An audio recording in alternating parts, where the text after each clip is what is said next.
Hello, history enthusiasts. Today, we're chasing the trail of a legend carried by the cold winds of the north, the Vikings. For most of us, the image that comes to mind is that of barbaric warriors, bloody raids, and horned helmets, the wild picture painted by Hollywood. But what if the Vikings weren't just sword-wielding pirates, but also master seafarers, shrewd merchants, and even diplomatic explorers? In this video, we'll dive deep into the hidden world of the Vikings. By exploring their origins, daily lives, trade networks, battle tactics, and the legacy they left on world history, we'll uncover the true face of this Scandinavian people.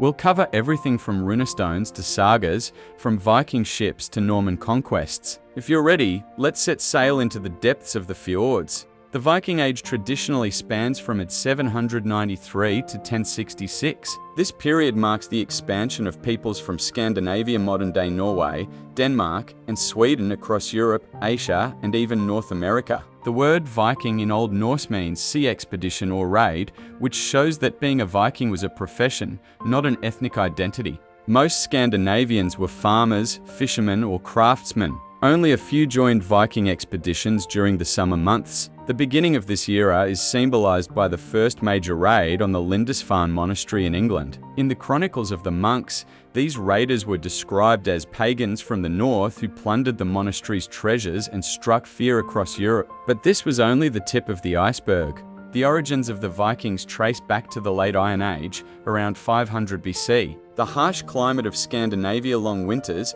short summers, and infertile soil pushed its people toward the sea. Population growth, inheritance disputes, and political instability drove young men to seek adventure. The Vikings referred to themselves as Norse, while Viking was the name of a dangerous occupation.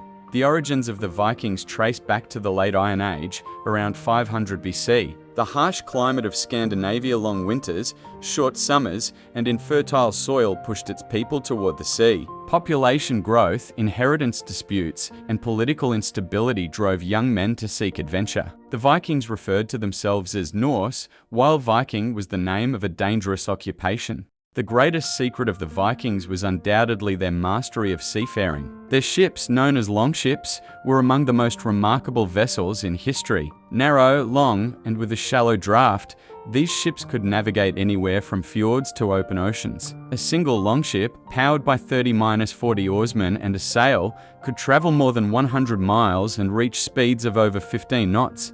Their wooden hulls carved from oak and pine, with dragon-headed prows, were both fearsome and practical. Archaeological finds, such as the remains of the Oseberg ship, reveal the sophistication of this technology. The Vikings navigated without compasses, using not magnetic needles but instead sunstones, likely calcite crystals, and by observing the flight of birds. This skill carried them as far as Greenland and even to Newfoundland, Vinland, reached by Leif Erikson around the year 1000. The Vikings set foot on the American continent nearly 500 years before Christopher Columbus, a fact confirmed by excavations at Lands-aux Meadows. Now, let's turn to the commercial side of the Vikings' hidden world. Yes, their raids were infamous, but the Vikings were also master traders. Their trade network stretched from the Baltic Sea to Byzantium, even reaching the Silk Road. Hedeby in Denmark and Birka in Sweden were among the largest trade centers of the time. The Vikings exchanged furs, whale oil, amber, iron, and slaves for silver, silk, spices, and wine.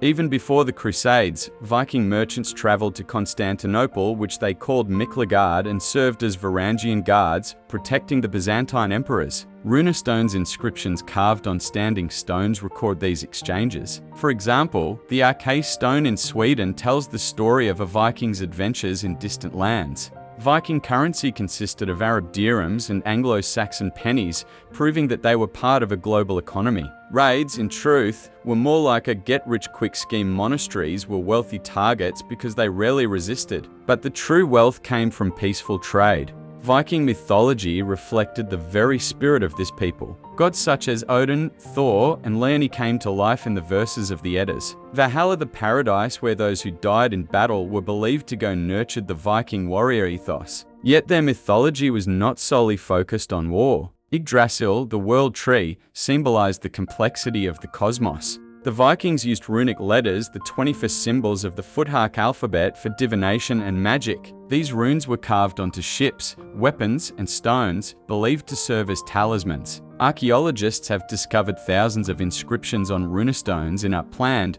proving the Vikings' literacy. Female shamans Volviae performed rituals of prophecy and held respected positions within society. The Viking religion was polytheistic. Accusations of paganism largely came from Christian chroniclers. Toward the end of the Viking Age, the Norse began to convert to Christianity. King Lulaf Tryggvason of Norway, for instance, imposed baptism by force in the year 1000. The Viking warrior image carried a well-earned reputation. Berserkers frenzied warriors clad in bearskins, and Lufino wolf warriors became legendary. These men, often under the influence of mushrooms or alcohol, would enter fits of rage and feel no pain. Viking tactics relied on speed and surprise. The shield wall was used for defense, while axes and swords delivered their attacks. Famous battles include the Battle of Edington in 878, where Alfred the Great defeated the Vikings, and the Battle of Stamford Bridge in 1066, where Harold Hardrada was killed. The Vikings established the Danelaw in England, a region under Danish law. They seized Dublin in Ireland and Normandy in France. A Viking named Rollo received the Duchy of Normandy in 911. His descendants would become the Normans, including William the Conqueror, who invaded England in 1066. This shows that the Vikings were not merely barbarians, but also an integrating force. Everyday Viking life was harsh but community-oriented. Longhouses would enhance sheltered families, with a fire in the center and beds along the walls. Their diet consisted of fish, meat, dairy products, and grains. Mead, honey, wine was their drink of choice. Craftsmanship flourished. Jewelry, swords, and farming tools were skillfully produced. Women managed the household, wove textiles, and worked in agriculture. Children learned swimming, archery, and shipbuilding from an early age. Slavery was common. Irish and Slavic slaves were traded in markets. Vikings valued hygiene, they bathed weekly and combed their hair. The dirty barbarian image was largely Christian propaganda. The sagas romanticized their way of life. Works like NJL's saga tell of blood feuds and a strict code of honor. The Vikings' adventures in Asia were also part of their hidden world. They raided the Russian plains, becoming known as the Rus, likely Swedish Vikings, and laid the foundations of Kievan Rus. Traveling down the Volga River to the Caspian Sea, they reached the Silk Road. The Arab chronicler Ibn Fadlan described the Volga Vikings in 922 as tattooed, powerful men who performed sacrificial rituals aboard their ships. This shows the Vikings' cultural interactions, as they came into contact with both Buddhism and Islam. In the east, the treasure hoards of Gotland Island serve as evidence of Viking-Arab trade. The Viking Age came to an end with the Battle of Hastings in 1066. William's victory carried a Norman Viking-descended dynasty to England. With Christianization, the rise of monarchy, and the establishment of organized trade, Viking expeditions faded away. Yet their legacy endures. English words like Thursday, Thor's Day, and window, windi come from Norse origins. Genetic studies show Scandinavian DNA is still dominant in Ireland, Scotland, and Iceland. In modern popular culture, series like Vikings revive their story, though the real Norse were far more complex. In conclusion, the Vikings were neither only warriors nor only merchants, they were the perfect blend of both. Their hidden world was filled with courage, intelligence, and adaptability. This legendary people shaped the Middle Ages and continues to inspire us today. So, what do you think, were the Vikings heroes or bandits? Share your thoughts in the comments. See you in the next video. Farewell.